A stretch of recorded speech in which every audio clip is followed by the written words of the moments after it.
OMG, totoo ba ito? Kim, booking ang pinagdadaanan dahil kay Angelica.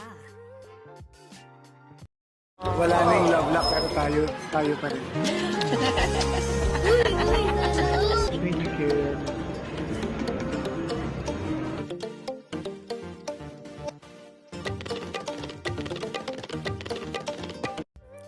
May pahabol na pasabog si Kim Chiu sa birthday ng tinuturing niyang best friend na si Angelica Panganiban.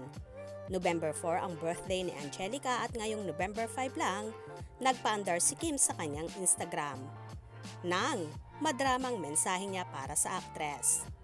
Happy birthday, Momshi! At I am Angelica P.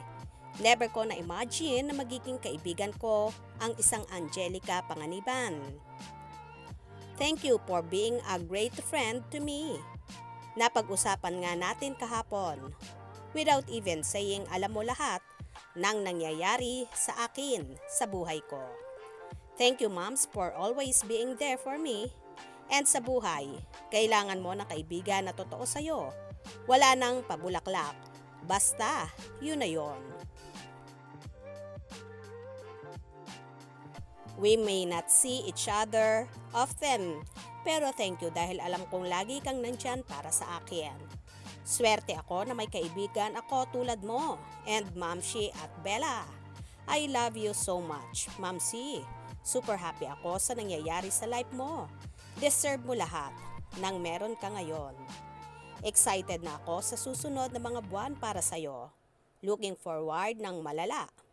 Happy birthday, moms! More happiness, more blessings, more bondings, and syempre good health. Love you so much.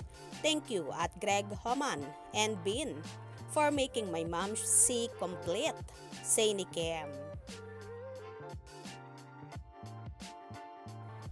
O diba, sa showbiz, hindi rin totoo na wala kang makikitang tunay na kaibigan ha. Lahat ay kakompetensya ang tingin sa isa't isa.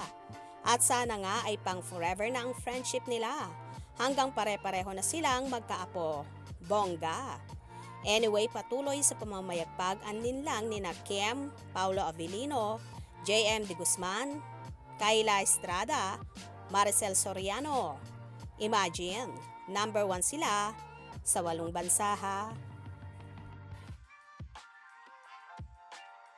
Well, dahil nga sa madramang mensahe na yon ni Kimi, kaya naman maraming intriga na naman ang naglalabasan at sinasabing tila nga may pinagdadaanan sina Kim Chiu at ang nobyong si Sian Lim. Anyway, kung meron mang gusot sa Kim Si, sana ay maging maayos para magkasama at magkabanding na muli ang lovebirds. Kaya naman tumutok at wag na wag pauhuli sa mga maiinit na kaganapan. Anong inyong magiging reaction sa bidyong ito? Comment below.